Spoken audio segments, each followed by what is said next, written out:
Welcome to our fourth series in the webinar series for the Suncoast Digital at Digital Access, and we want to make sure that we give everybody plenty of time to get here. So we're going to take a couple extra minutes and let folks come in.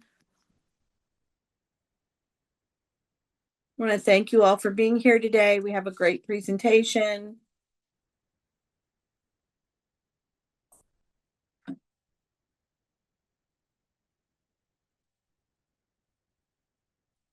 Welcome, everyone. We hope everyone had a great Thanksgiving holiday, and now we're headed for the end of December, and we're kind of surprised. At least Maribel and I always talk about where we're at in the year and how fast time has flown, but we're really excited to have our speaker here this morning and to get started in just a few minutes. Thanks for those that are joining us.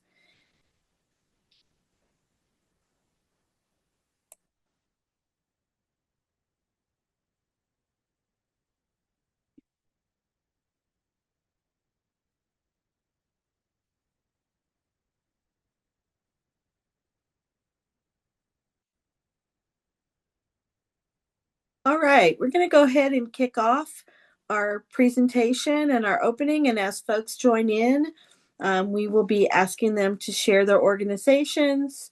And to get started, we really appreciate you all being here today. Thank you for coming to our Suncoast Digital Connect. It's the fourth in our Learning Thursdays webinar series, sponsored by the Digital Access for All initiative of the Patterson Foundation. We have some prep things to share for you, so we're going to go to the next slide. While we're going there, if you would please mute yourself during the presentation, we would really appreciate that so that our speaker has time to provide all of the wonderful details. Also, if you can help rename yourself on your screen, everybody's names there. We'd love to have your first and last if we could. And then if you're with an organization, if you could please that as well. It's very helpful for us to keep track of that, and also so that you end up getting all of our follow-up information that we provide after the session. We don't want you to miss out on that. So please take your moment and rename yourself. Also, we'd love to use the chat. We're not going to overuse the chat today, but we love to use the chat to help introduce folks again so that everyone sees who's on the program. So name, organization, maybe your role, so what you do with your organization, and then one word that describes how about the way you're feeling today. You're happy to be here, you're ready to learn, whatever your particular feeling is as we start to begin our series today. Also, we'll use the chat box to share various information. And again, just as a reminder, you'll be getting a follow-up that has a lot of details in it. So if you miss something in the chat, most likely you're going to see that in the follow-up email. We do record our series so we can share them with others. And we love to take the group photos. We love to do that, especially when we get everyone on board. And so we will be having you come back on if you are off screen for just a couple moments. And we will announce that when we get to the group photo area. All right. Again, hi, I'm Sherry Corrier, the initiative lead for the Digital Access for All initiative with the Patterson Foundation. We have an amazing team of people, both in front of the screen and behind the scenes, that helps put the digital webinar series into motion and make sure it functions and that all of you have access to the great information. The team is listed here. You see their bright and smiling faces, and we know they're all hard at work, a lot of them behind the scenes. So thank you to the DA4A team. About the Digital Connect webinar series, and why do we do this series? What provoked us to do it? Well, at the Patterson Foundation, we created the Digital Access for All initiative around June of 2020. It was during a time especially that was difficult for folks with the COVID pandemic. And we weren't sure if people really had access. So it was to explore the efforts of multiple sectors that work all the way across technology and connect people, especially in ways that foster inclusion and promote well being. So, we also allow more time for connection and meaningful sharing by doing this webinar series. And in this past several series this fall, we've extended the time from 11 to 11:45 so that there's more time to share with the speaker. And after each webinar, you're always invited to stick around for those extra minutes for Q&A. We'll provide it during the session, but we'll have extra Q&A after, because we know Kyla will have lots of stuff to share and that you'll want to ask some more questions. So we also love to provide a Beyond the Blog podcast, and Kyla has agreed today to digging deeper into her subject matter and sharing it. So we're really thrilled. Be on the lookout for that as well, which will happen sometime during the month of December. Well, thank you, everyone. I'm very pleased to introduce you to our today's speaker. That's why you're all here, Kyla Williams Tate. And Kyla is from Cook County. She's a first director of digital equity. She has so much to provide. She also has also worked as the Marjorie and Charles Benton Opportunity Fellow. She researches digital discrimination, trust, and technology, adopting among descendants of the Great Migration, and shares insights on her Digital Determinants podcast. So she has a lot to offer today. She's going to go over some great details. Another thing you might want to find out about Kyla is a poet, a filmmaker, vocalist, and also she has been founded the collaborative community and arts and advocacy initiative advancing equity through storytelling and culture. And I had the pleasure of first meeting Kyla on one of those series. So with that, I'd love to turn it over. Kyla, welcome, and thank you to our fourth series. Thank you so much. I want to sincerely thank the Patterson Foundation and the Digital Access for All team, especially Maribel Martinez, for this opportunity to share. I'm so excited to be with you today. The name of my talk is From Digital Inclusion to Digital Ecology, Designing the Next Chapter of Connection. And I know that's a mouthful, and I want to make sure that you understand that although it sounds conceptual, I promise that this talk is going to be deeply practical. We're going to talk about the conditions where every resident, every family, every community can not just access digital life, but actually thrive, within it. Next slide, please. So here are a few definitions just to kind of ground us on the talk today. I've brought up ecology, ecosystems, digital ecosystem, digital equity, digital inclusion, and inclusion. And I believe that this video and maybe even the slide deck, I'll maybe post it on LinkedIn so folks can have access to the actual definitions. But we'll be referencing these definitions throughout my talk today. Next slide. So we are at the moment. We are living in a time where connection defines possibility and digital life shapes every part of human life. This moment is shaped by the reality that being connected or not being connected determines opportunity, safety, and belonging. Digital life is not an add-on anymore. It is the environment which almost everything flows. Next slide. So, digital connection is a condition of well being. It shapes access to education, work, health, civic participation, safety, social belonging. The image on this slide shows a transit hub in Chicago called the Chicago Pedway. And if you've ever been to Chicago, and if it's a snowy day like it is today, you may find yourself navigating the city through the pedway so that you don't have to be out in the cold. But the pedway really is an illustration about how everyday spaces become digital spaces. And we'll share a little bit about that story in the next slide, please. So, the pedway. I travel the pedway every day when I'm going into my office. It is a underground tunnel that connects shops and businesses and offices and several of the different train stations that run in Chicago. So I take the train from my stop all the way to the end of the stop, which is Millennium Station. And during my commute and as I navigate my way through the pedway to my office, I see human needs and digital systems in real time, in real life, all the time.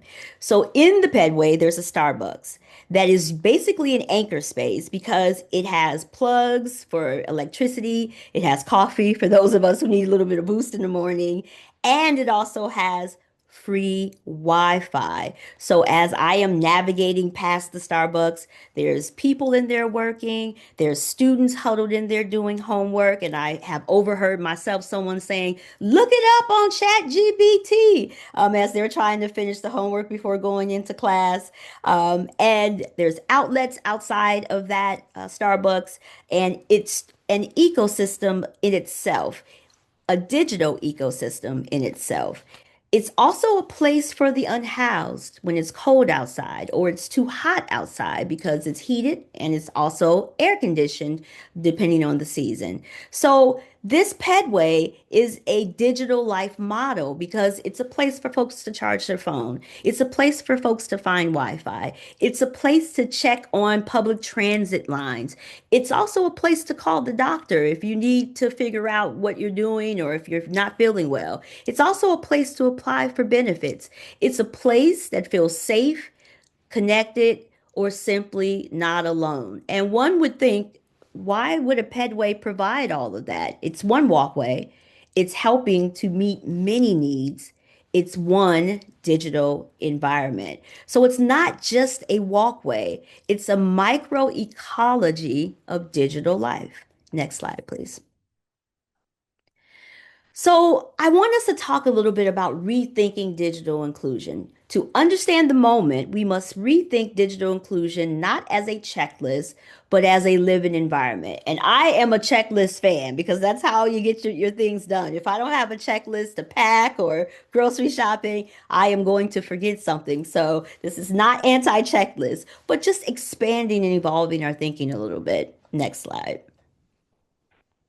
So, how digital inclusion is usually defined? I've seen it as this three-legged stool where one of the legs is internet access, one of it is computer devices, the other is digital literacy. I've seen it kind of in this boxed version where it's referencing access and devices and tools and skills and infrastructure. These are the basics. They're the technical conditions we've been working for a very long time to improve. I've been doing this work for a little bit over 30 years. And unfortunately, I haven't really changed my story. I haven't really changed the articulation of the problem. So these ingredients alone do not create digital well-being. So how do we move beyond how we have defined digital inclusion, how we have treated digital inclusion in society to evolve to digital well-being? Next slide. So, what does digital inclusion actually touch? So, in the previous slide, we talked about, those conditions, those sectors, if you will, within the digital inclusion space, which are needed. I don't want you to think that I'm saying we don't need it, but digital inclusion actually touches wellness. And I have here our wellness wheels. So physical, social, occupational, intellectual, environmental, spiritual, financial, and emotional. Digital inclusion can be any combination on this wellness wheel. It shapes our sense of trust, our ability to feel safe, our experience of belonging, our access to opportunity, our sense of dignity.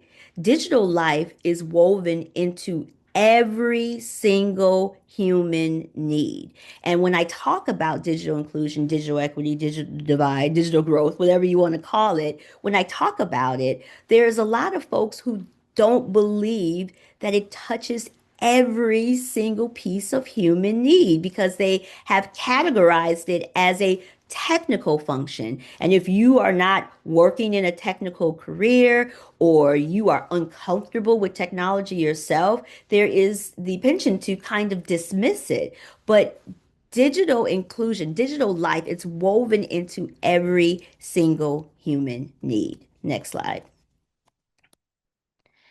So digital life is not a pipeline. I really love this picture of this river system because digital life is a river system. A pipeline only moves in one direction, sending information, sending water, sending waste, sending things in one direction. But a river system flows. It changes, it responds, it connects upstream and downstream. It's shaped by everything around it. And depending on which angle you're looking at this picture, you're like, is it flowing upstream? Is it flowing downstream? The other thing that a river system does, as I revisited my slides and talking points today, was I identified the river system as being one of protection because there are animals that are not going to cross over the river system because they can't swim or they don't feel comfortable in water or whatever the case may be. It's also a safety cry because there are animals and things that live in water that you may not need to come in contact with, right? So a river system is so dynamic and digital life behaves the same way. Digital life is really a river system, a very dynamic and ever flowing river system. Next slide. So here is ecosystem logic. When one part of the ecosystem is stressed, the whole system feels it. So as it pertains to like digital life, affordability, if there's some stress there, education may suffer, employment may stall, family stability may weaken. As trust, if there's some trust stress, education may suffer, employment may stall, family stability weakens, literacy and language stress. Health participation declines and safety nets misses people and public systems lose credibility. As I'm thinking about my own ecosystem here in my house, I have a lot going on at work and I have a lot going on in my personal life as I am a caregiver to my mother. And now things are starting to collide, and my ecosystem is feeling a little bit of stress. So, right now, there's like 4 loads of laundry that need to get done. And I don't know if it's going to happen this week. We'll see. So, when the ecosystem is stressed, the whole systems feel it. And as we are thinking about digital life and our digital ecosystem, just think about the stressors that are present there and how the whole systems are feeling it in this moment. Next slide. So let's move on to the human layer. Digital systems succeed or fail at the human layer, where trust, fear, belonging, and identity shape every click.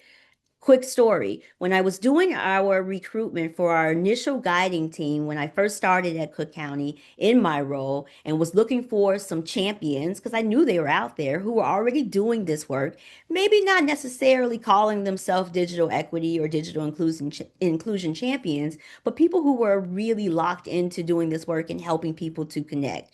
So I called people who had notable and notoriety around solutions that they stood up in their community. And I contacted a superintendent of schools who had managed to get a Wi-Fi signal on top of a water building in their municipality so that a mobile park of families who had connectivity issues and weren't able to connect to school for their children would be able to have access to the Wi-Fi. Because for those of us who work in this space, we know that every place isn't wired for Wi-Fi. And if you don't have a subscription and affordability is an issue, then you're not going to be connected. So as I was connecting to this other human saying, hey, superhuman, you did this superhuman thing and connected this whole park to the internet. That is amazing. You got to sit on this guiding team. He immediately said, I'm not the right person. I am not the right person. I'm not a technology person. I'm an educator. I do administration. I'm not, and immediately was intimidated by the technology. And it's less about the technology and more about the humans who are using the technology. So I told him, absolutely, you are the right human. So the human layer plays such an important role. Next slide. So, digital challenges are as human as they are technical. Here is the human layer: fear, shame, confusion, isolation, lack of trust, lack of belonging, lack of validation. The human layer determines whether digital life feels safe or if it feels impossible. So, when we talk about digital inclusion, we cannot only talk about the infrastructure or the devices or the connectivity. We have to ask ourselves, does digital life feel possible to the person on the other side of the screen? Does it feel safe? Does it feel welcoming? Does it feel human? And oftentimes, because we are reliant and categorizing the technology as not human, we're checking boxes to say, okay, did we make sure that the PowerPoint is done? Yes. Did we make sure that it's in English? Yes. Did we make sure that it was translated? Okay, yes. But then we don't ask ourselves the question, on the other end of that, the people who are going to consume this PowerPoint presentation, does it feel safe to them? Would they feel welcomed by the words that we're sharing? Does it feel like a human experience for them or just another box that we're checking? Next slide. So people navigate digital life through real emotions and real barriers. I hear from people all the time. I'm not using technology because I'm afraid I'm going to get scammed. I don't want to embarrass myself. I don't know who to trust. I can't read this in my language. I can't let people know that I don't understand. Shame is such a thing that shows up in the digital space that we just have to navigate through. I can't afford the risk of being wrong.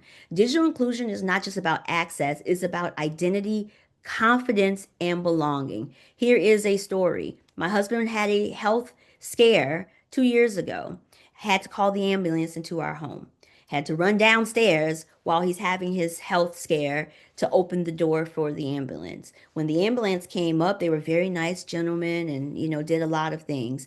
And as they needed to communicate with the hospital to check my husband in because he was on his way there, the ambulance person could not enter the information in because it was on an iPad. And they gave everyone in the department new iPads just 2 weeks before, but they never asked if anyone ever knew how to use the iPad. They didn't provide a training on the iPad. And so if you've been using one set of tools to do your job, and then someone introduces a new tool and they don't do training or even inquire if you knew how to do it, and that person was too embarrassed to say among his peers that he didn't know how to use the iPad. So in the midst of my husband having a medical emergency, I had to do a quick digital equity and digital skill training so that he was able to access the information that he needed to access so that he could check my husband in.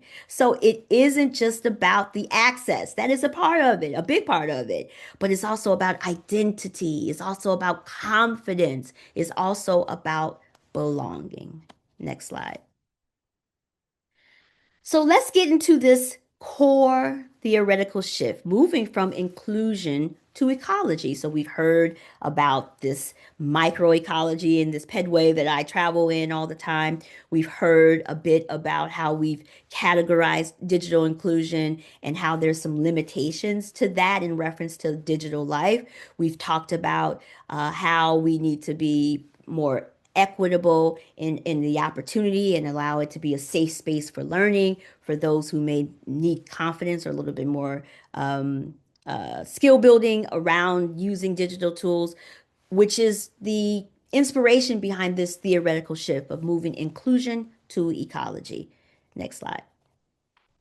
So here is what I'm calling my digital ecology framework. And I am a gardener and I love to plant. So anytime that I get to put some plants in a PowerPoint presentation about anything technical, it's making me happy.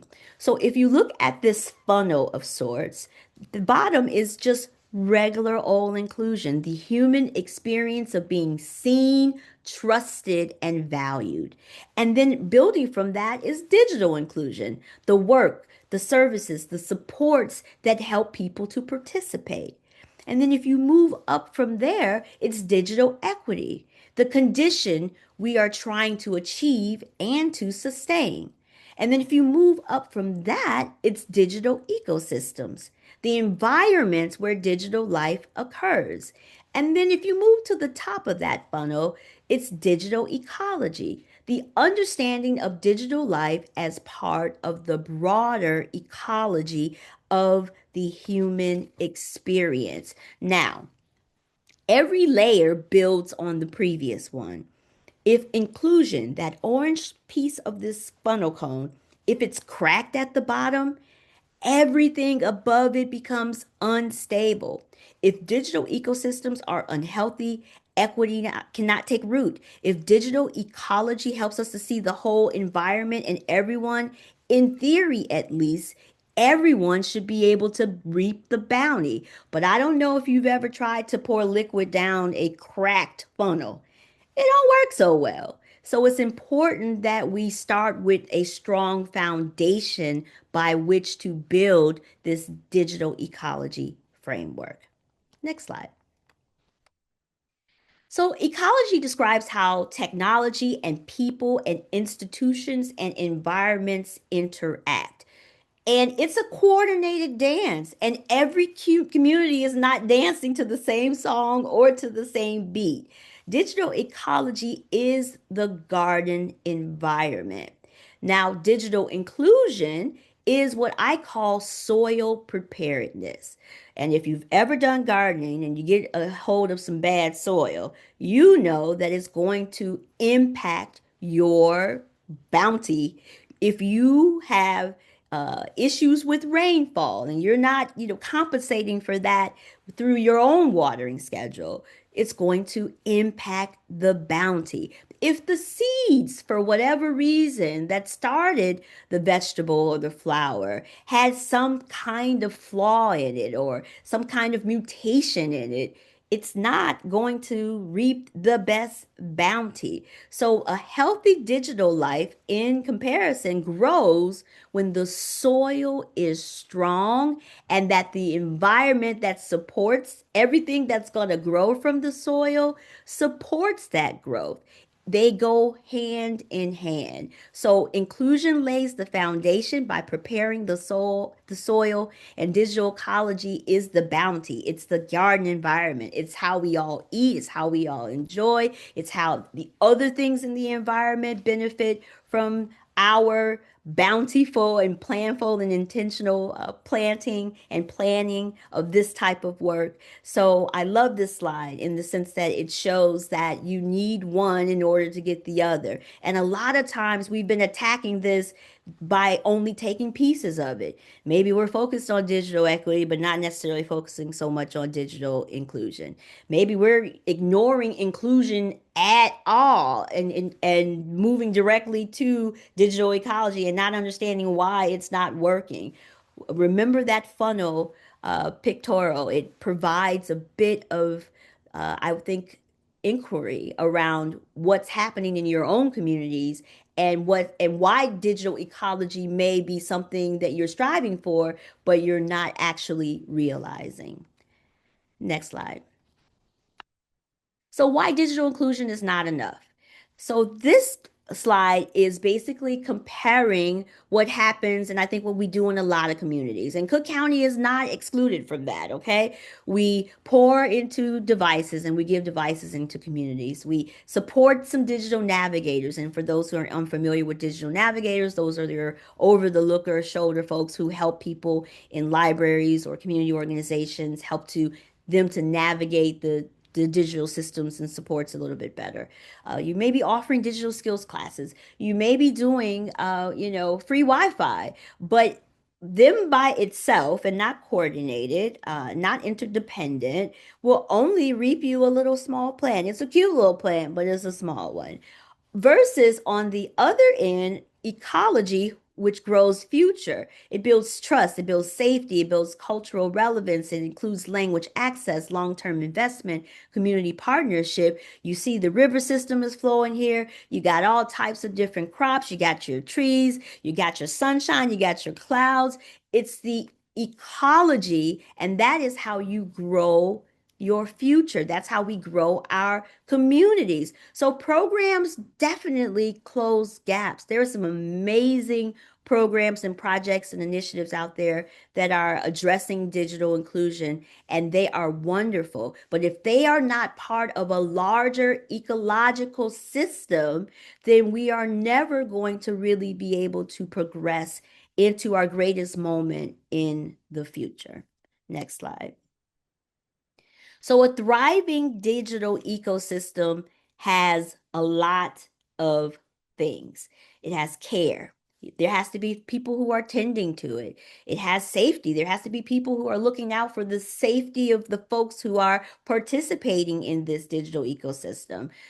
It takes time. Our communities didn't end up good or bad the way that they have overnight. It's taking some time, it's taking some good tenders of care and some safety provisions to get things to be and do the things that they are doing currently. Again, good or bad, it takes time. So I think we have to have a bit more patience as we are advancing some of these recommendations. And if you've done any kind of gardening, it's fascinating to see something grow from seed into something, whether it's a tree or it's a plant or it's a vegetable or whatever.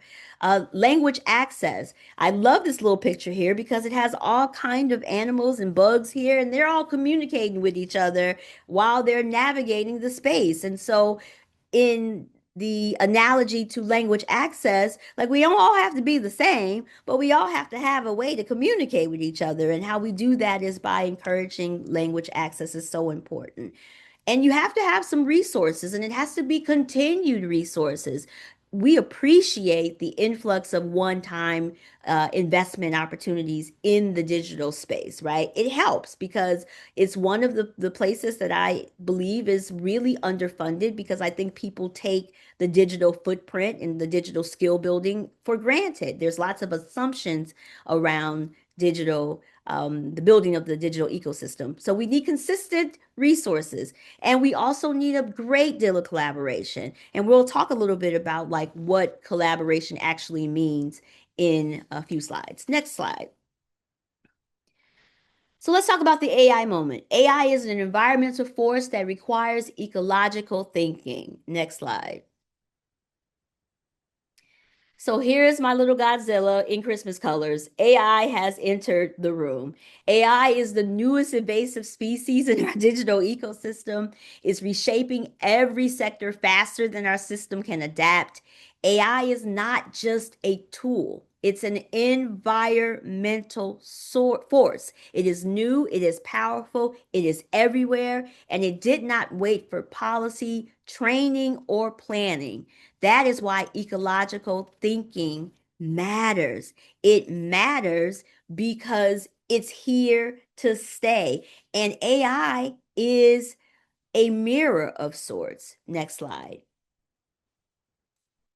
And an amplifier. AI magnifies the ecosystem it enters. If the environment is inequitable, AI accelerates that inequity. If the environment is healthy, AI accelerates connection and opportunity. AI multiplies whatever environment it grows in. It's a mirror, but it's a magnifying mirror. It doesn't smooth over cracks, it widens them. It doesn't fix problems, it scales them. So the future of AI won't be determined by the technology itself, but by the environments that we have built around the AI technology. So what can we do today? A lot of people ask, like, well, AI is here. Well, what am I supposed to do? I would say that we should shift our focus from controlling algorithms to strengthening the ecosystem. We must address the inequities, the literacy gaps, the language barriers, the data practices, the community mistrust, and the fragmented systems, because AI will magnify whatever conditions that we leave in place. So if we leave it in place, AI is just going to magnify it. So I think that the real AI strategy is an ecosystem strategy. If we want AI to generate opportunity, we must cultivate opportunity, excuse me. If we want justice, we must embed justice in AI. If we want dignity, we must create environments where dignity is the norm. And then AI learns that that's the norm and doesn't pick up the bad habits of society. This is ecological work. This is the work of the ecology. And the message here isn't fear, it's responsibility. We have the power to shape the environment that AI grows in. We just can't be fearful of it. Next slide. Collaboration as an ecosystem of care. Thriving digital life requires shared stewardship, many gardeners tending one ecosystem. So I really love this slide because it illustrates that the central truth that there's like no single sector that can grow a digital ecosystem. And that isn't like a metaphor. I'm not being poetic here. It's really an operational reality. Housing and health and philanthropy and workforce, all of those are needed. Each of those sectors shape the digital experience. Next slide. So, what does that mean in practice? If workforce systems ignore digital barriers, people can't apply for jobs. If housing providers overlook digital support, stability suffers. If healthcare doesn't consider digital literacy, telehealth becomes inaccessible. If public safety lacks trusted digital communication, residents will disengage. If libraries and community groups aren't resourced, skill gaps will widen. It is not optional. It's ecological. No single sector can grow a digital ecosystem. We tend this garden together. And when you're not tending the garden together, not only do you see the gaps and the disconnectivity, you see why there's been decades of investment in this work and we haven't moved the needle a lot, which of course discredits the sector. And people say, well, we don't need it because we've been talking about it for 30 years and those statistics still remain the same in communities. Well, I would argue that we're not tending our garden together. And if we're tending the garden together and every sector of society takes on a piece of the digital ecosystem as their own, then we are bringing our communities, our residents along with us and not leaving any of them behind. I would argue that this again is how we address the digital divide gaps that continue to show up in our systems, that we have to tend our garden together. So I ask each person here listening to me, like, what digital barriers show up in your sector? And are you in your sector helping to address those digital gaps? Next slide. Collaboration builds trust and stronger communities. A strong digital ecosystem is built on shared trust and not isolated efforts. Trust is the nutrient that everything grows from. If you have trust, which will help to improve consistency across systems, credibility through shared messages, connection between institutions and residents, stability beyond individual programs, and respect for the community experience. True collaboration, and I put the air quotes, true collaboration builds trust and stronger communities. We've all collaborated with people, but it necessarily wasn't a true collaboration, right? True collaboration builds trust and stronger communities. Next slide.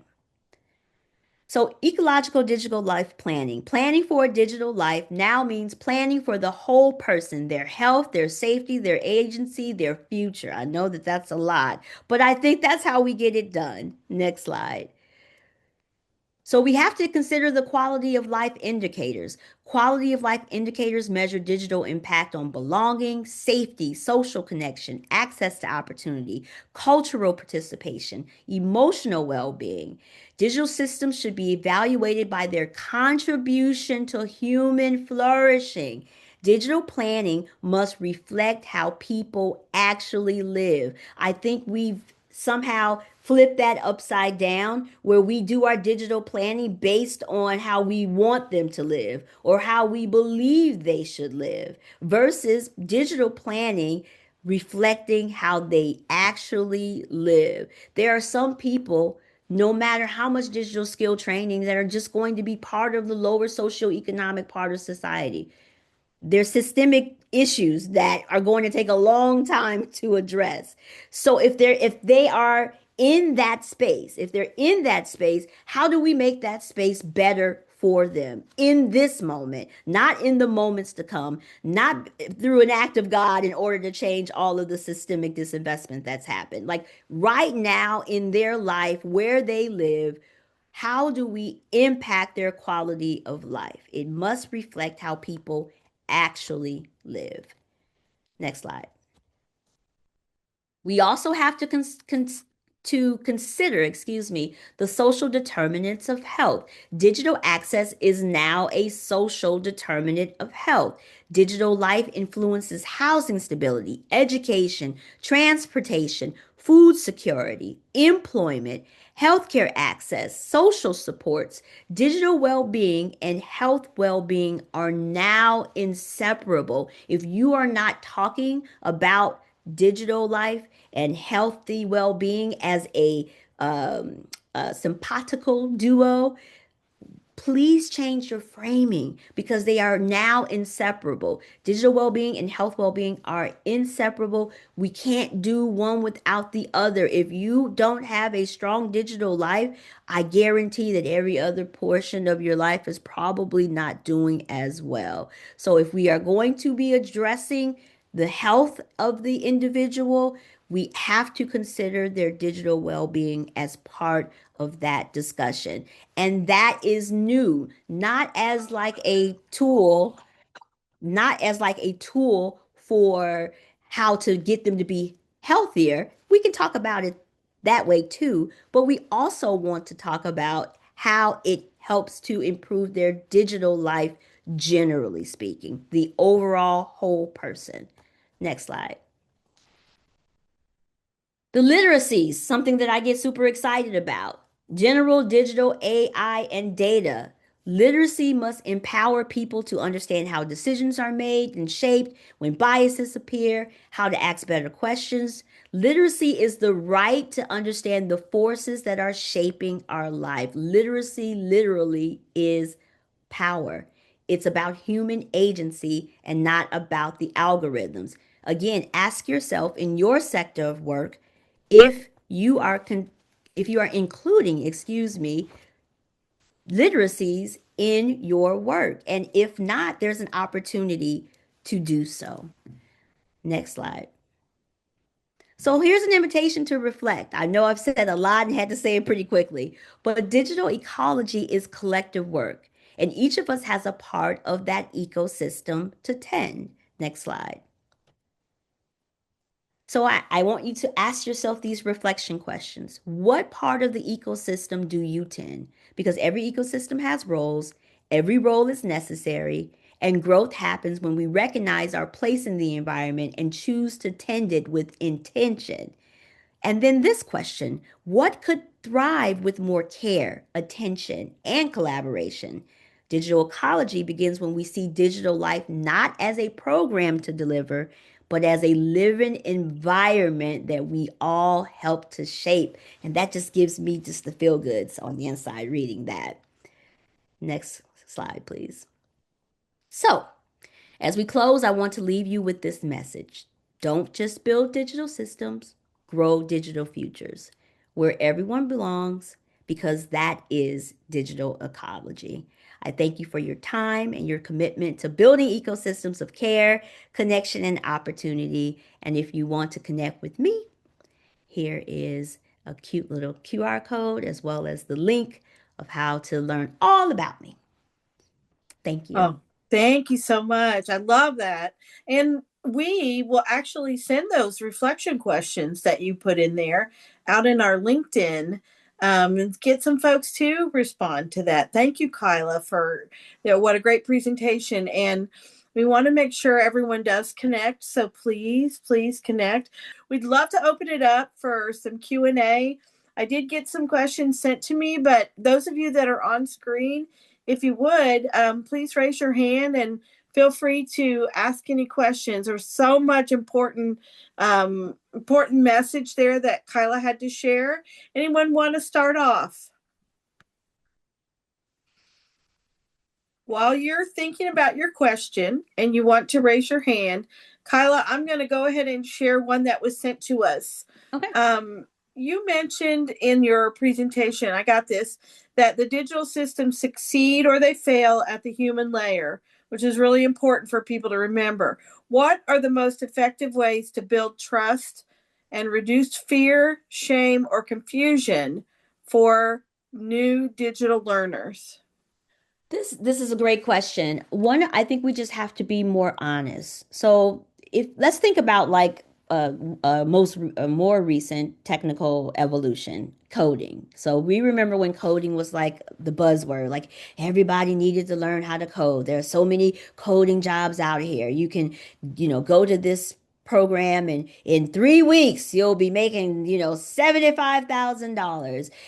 It was not true because it didn't take into account the level of the learner, the literacy of the learner. It didn't take into account, do they have access to the internet? Do they even have a device? There was so many things that had not been taken into account as they were advertising those programs, that it set a lot of people up for failure. So there were people who went through these training programs and were never able to actually matriculate into a coding job. So I think how we connect on the human level is being honest from day one to say it probably is going to take you a good 6 to 8 months to actually become good enough to be able to interview for a job to get into the coding space, right? Like, unless you know somebody that has a job waiting for you, you still have to compete against that job. Let's talk about your soft skills. How are those? Let's talk about your job record. How is that? Like,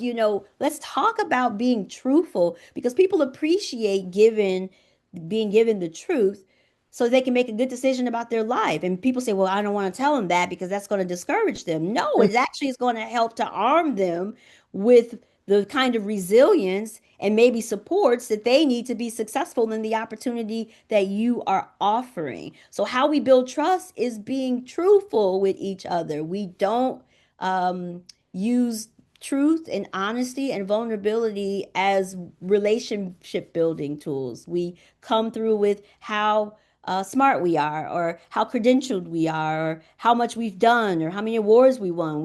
It's the show me state. No offense to the show me state, but it's the show me state when it comes to building relationships with people, and that is a way to cause a lot of mistrust, especially if you know something different about that person already. You're like, well, they didn't mention that, so now I definitely don't trust what they're saying. So we have to be truthful.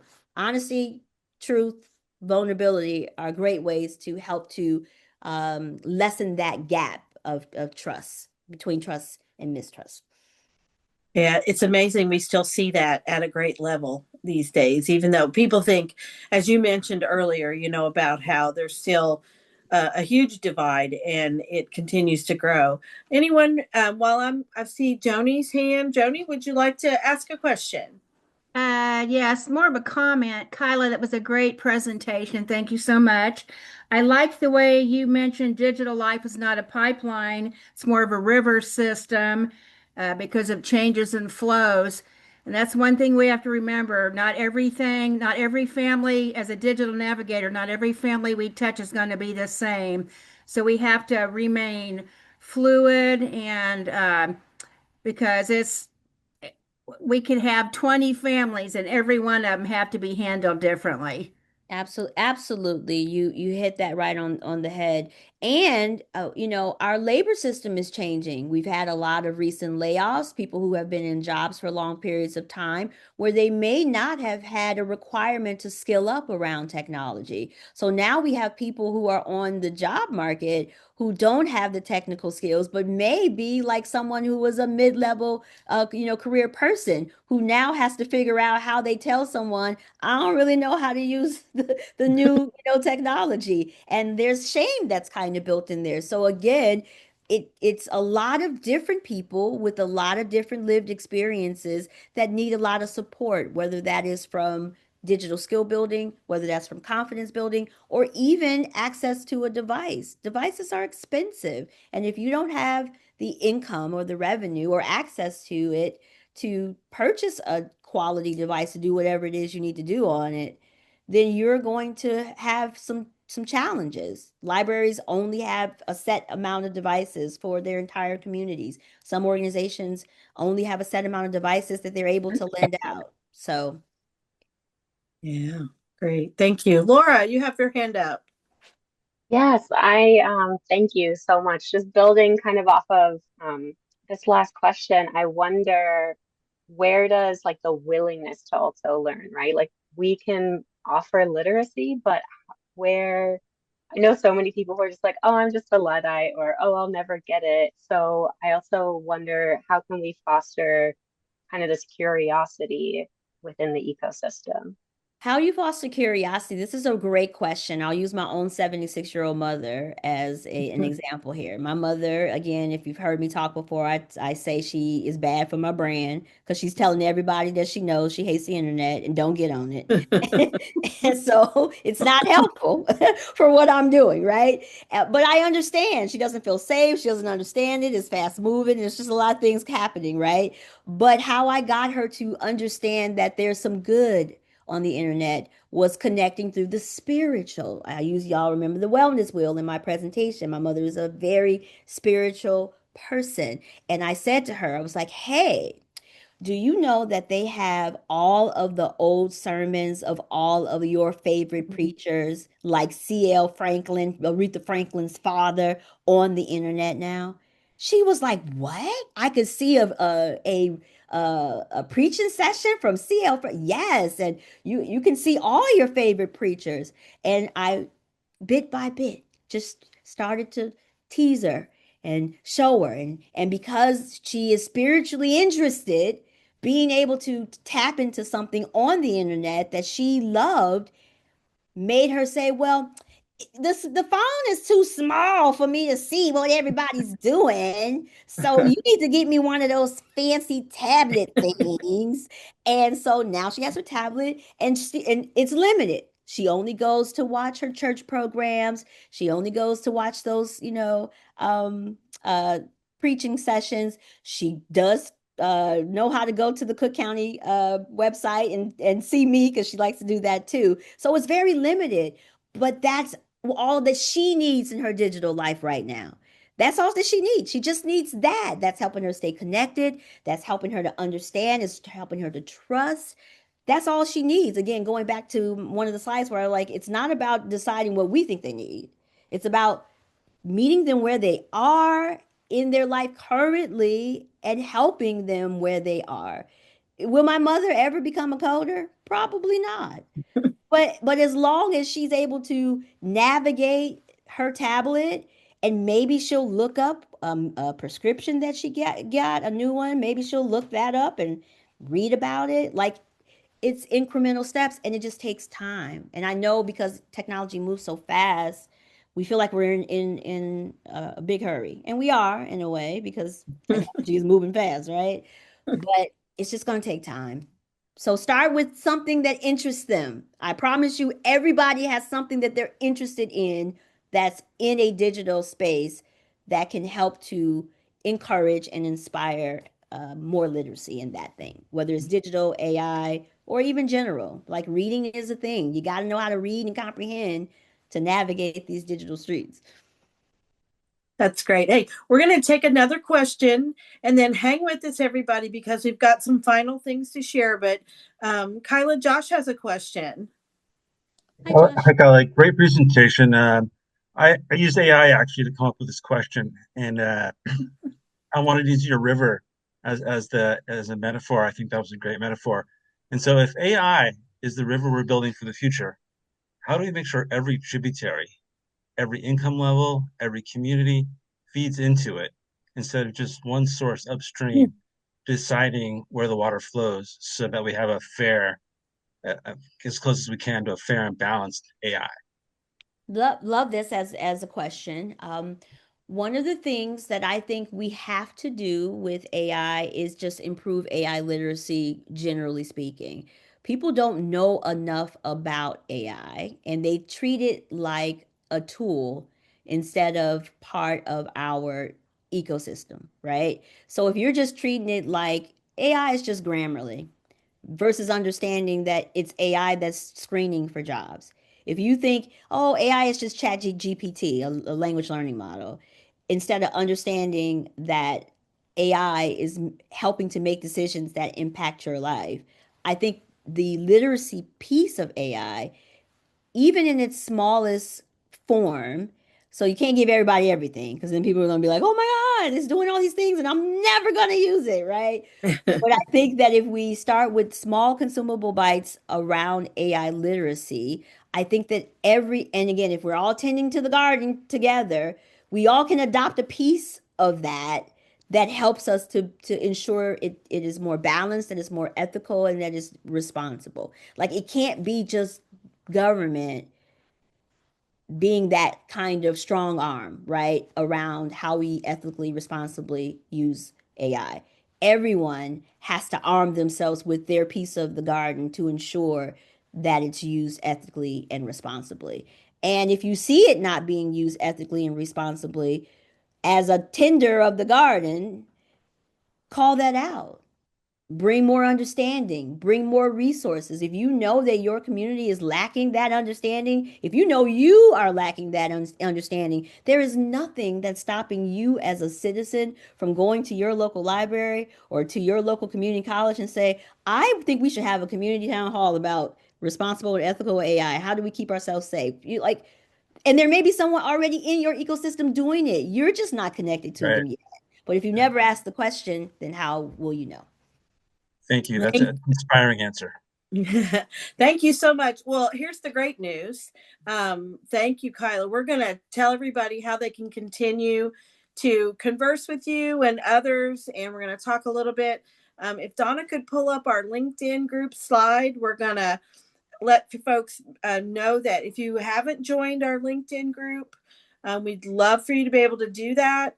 There's a quick QR code here when you get to that one that you can scan right here. And the reason for that is just like what Kyla mentioned about reflections and talking.